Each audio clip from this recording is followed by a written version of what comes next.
अस्सलाम वालेकुम, my name is Mohammad Umar and we are studying introduction to auditing.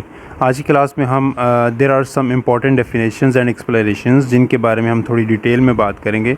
और इन definitions और एक्सप्लेनेशंस का ताल्लुक हमारे जो पिछले हमने लेक्चर्स पढ़े हैं उनके बारे में कुछ एक्सप्लेनेशंस हैं जो आगे पढ़ने वाले हैं, उनसे रिलेटेड हम कुछ डेफिनेशंस समझेंगे। ठीक है, तो चलें स्टार्ट करते हैं।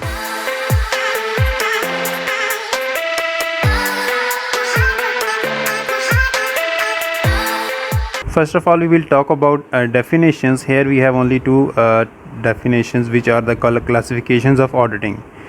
Audit की दो तरह की classifications हैं. First is general audit और second is specific audit. General audit में ये होता है कि पूरी जो ओवरऑल कंपनी है, सारे बुक्स ऑफ अकाउंट्स का, फाइनेंशियल स्टेटमेंट्स का ऑडिट होता है, जिसमें पूरी कंपनी का एक सारा एक ओवरव्यू, फॉर एग्जांपल यूँ समझ लें एक जनरल पिक्चर बताई जाती है कि company true and fair represent कर रही है कि नहीं। ठीक है, तो ये सारी कंपनी का होता है। इसका स्कोप जो होता है पूरा कंपनी का होता है, लेकिन स्पेसिफिक ऑडिट जो होता है उसका स्कोप नैरो होता है।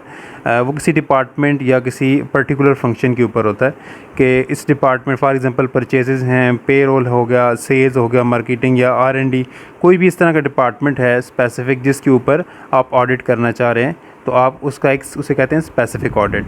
तो ये दो टर्मिनोलॉजीज़ हैं, दो क्लासिफिकेशंस हैं ऑडिट की जो यूज़ होंगी आगे। Next we have explanations. First we will talk about the local legislations and pronouncements. Second we will talk about standard format of audit report. इसमें भी हम ब्रीफली करेंगे, इस पे अलग एक सेपरेट वीडियो भी जो होगी वो मैं अपलोड करूँगा, जो सिर्फ ऑडिट रिपोर्ट के फॉर्मेट को हम डिटेल से देखेंगे। इसमें सिर्फ हम एक आइडिया होगा हमें कि न्यू फॉर्मेट क्या है। And international standards on auditing. Start करते हैं लोकल लेजिस्लेशंस एंड प्रोनाउंसमेंट से। Here we have first securities and exchange commission of Pakistan SECP, जो ये भी जो हैं लोकल लेजिस्लेशंस करते हैं कंपनीज़ के बारे में, बिजनेसेस के बारे में।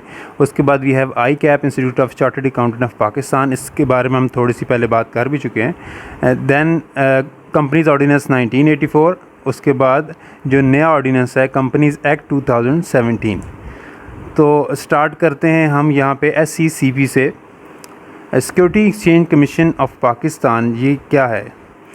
The security exchange commission of Pakistan is a financial regulatory agency in Pakistan whose objective is to develop a modern and efficient corporate sector and capital market based on sound authority principles in order to encourage investment and foster economic growth and prosperity in Pakistan।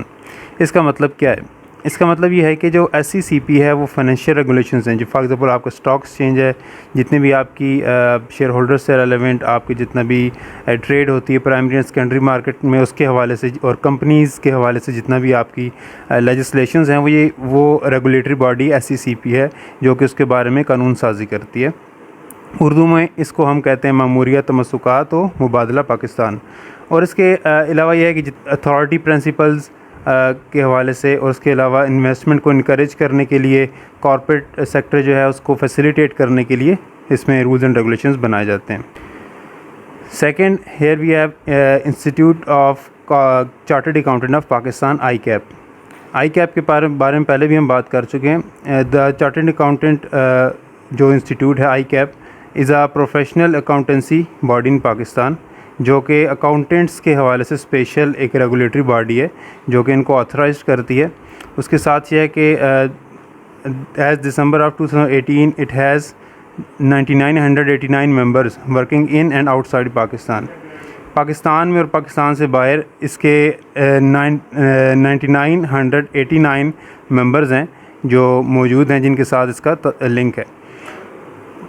उसके साथ the institute was established on July 1st 1961 regulate the profession of accountancy in Pakistan. जिस तरह chartered accountants होते हैं उनके हवाले से होगा, रिपोर्टिंग स्टैंडर्ड्स के हवाले से, और अकाउंटिंग जो ऑडिटिंग के स्टैंडर्ड्स हैं उसके हवाले से भी ICAP जो है वो चीज़ों को रेगुलेट करता है। And it is statutory autonomous body establish under the chartered accountant ordinance 1961। ICAP जो है इस ऑर्डिनेंस के मुताबिक काम करता है। ठीक है, तो ये एक ब्रीफ सी इसकी इंट्रोडक्शन था ICAP का, क्योंकि हम इसको आगे इसके बारे में बात करेंगे। ये एक पाकिस्तान के अंदर एक ऐसी रेगुलेटरी अथॉरिटी है जिसका डायरेक्ट कनेक्शन है अकाउंटेंसी और ऑडिटिंग के साथ। अच्छा, आगे अब जो हमने पहले भी किसको कंसिडर किया था लेक्चर 4 में, हमने कंपनीज ऑर्डिनेंस 1984 के मुताबिक एक सैंपल पढ़ा था ऑर्डर रिपोर्ट का। इसको अपडेट कर दिया गया। This 33 years old ordinance has been outdated. अब ये जो है ना, ये पुराना हो चुका है, आउटडेटेड है, और अब जो है हमें नई उसकी कुछ चेंजेस की ज़रूरत थी। ठीक है, उसके अलावा और क्या था? There was need to add new penalties for law violator. कोई लॉ को वायलेशन करता है उसके लिए भी पेनल्टीज़ ऐड करने की, नए इस तरह के प्रॉब्लम्स क्रिएट हुए जिनके लिए कानून साजी की ज़रूरत थी। There was also need to limit discretionary power of SECP। SECP के पास मुख्तलिफ पावर्स होती हैं, तो उसको भी हमें लिमिट करने की ज़रूरत थी। And then requirement for new responsibilities for SECP। SECP के लिए कुछ नई रिस्पॉन्सिबिलिटीज़ भी थी, जिस तरह से कॉर्पोरेट वर्ल्ड ने डेवलप किया है, तो नई रिस्पॉन्सिबिलिटीज़ की ज़रूरत पड़ी है। कंपनीज एक्ट 2017, इसमें ये जो है न्यू अपडेटेड एक्ट है, जिसको उस ऑर्डिनेंस 1984 के जगह फॉलो किया जा रहा है। इसमें बहुत सारी चीज़ें अपडेट हुई हैं, इसके जो चैप्टर्स हैं वो अलग किए गए हैं, हर चीज़ को डिटेल में डिफ़ाइन किया गया है। 3 new slabs introduce in the new act will award a penalty to law violator. Law violator को ये पेनल्टी यहाँ पे होगी अगर वो किसी किस्म की वायलेशन करेगा। It reduce the discretionary power of the SECP, जिसकी ज़रूरत थी, हमने पहले बात की, to a large extent. SECP की पावर्स भी उसने रिड्यूस की हैं। It provides more room to corporate manager to conduct their affairs with more ease. Corporate manager जो होता है उसको उसकी आसानी के लिए उनको फैसिलिटेट किया है और ज़्यादा गुंजाइश बनाई है ताकि वो अपने काम आसानी से करें। For example, holding of Swift meeting of board of directors, director generals के बोर्ड ऑफ डायरेक्टर्स की मीटिंग अगर स्विफ्ट जो है ना, पहले ये था कि एनुअल मीटिंग होती है, अब इसमें कुछ इसमें इन्होंने फ्लेक्सिबिलिटी की है।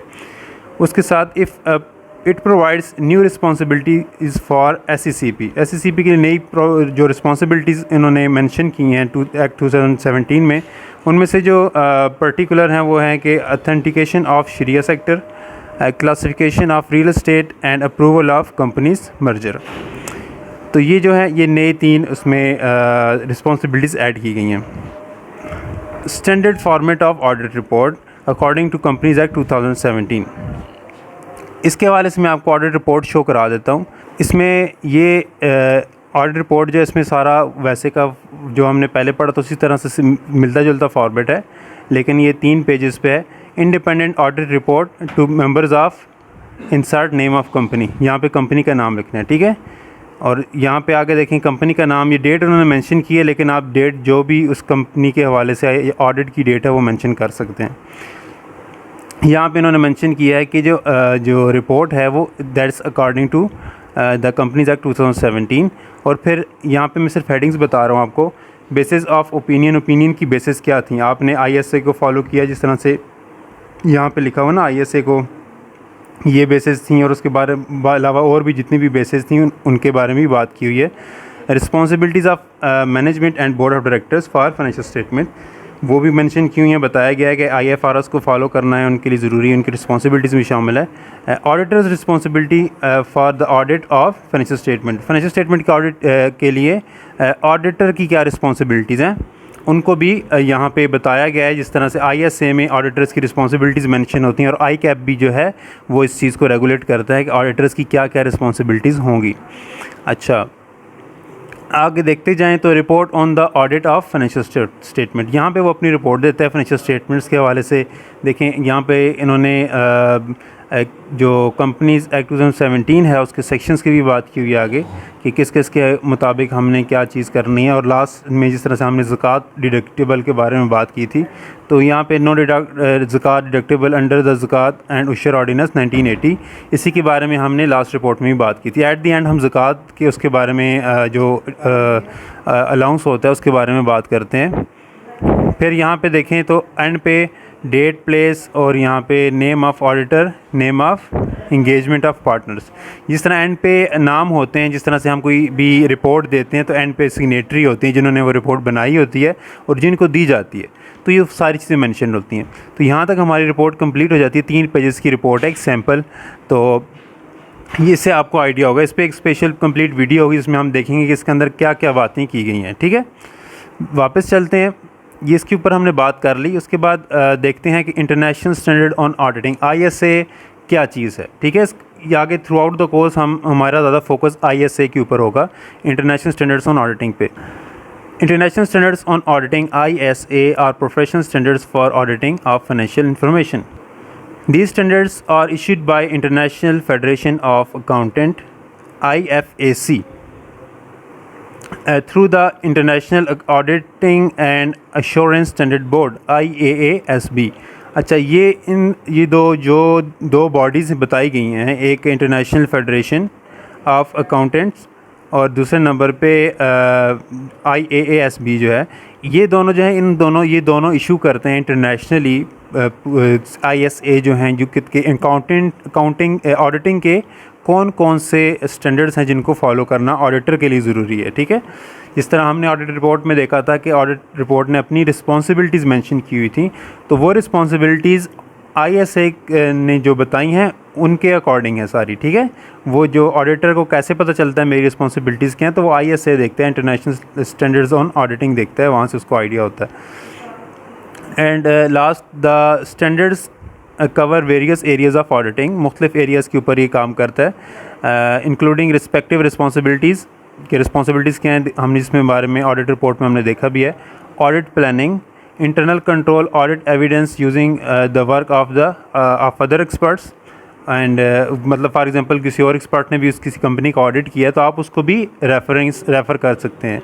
Audit conclusion and audit report and standards for specialised areas, तो ये कुछ चीज़ें ऐसी हैं कि जो कि एक ऑडिटर जो है वो अपने उसमें ऑडिट रिपोर्ट में मेंशन करता है, और इस तरह के जो स्टैंडर्ड्स हैं ऑडिटर्स के लिए लाजमी होते हैं। ठीक है, तो यहाँ तक हमने बात करनी थी कुछ एक्सप्लेनेशंस के बारे में।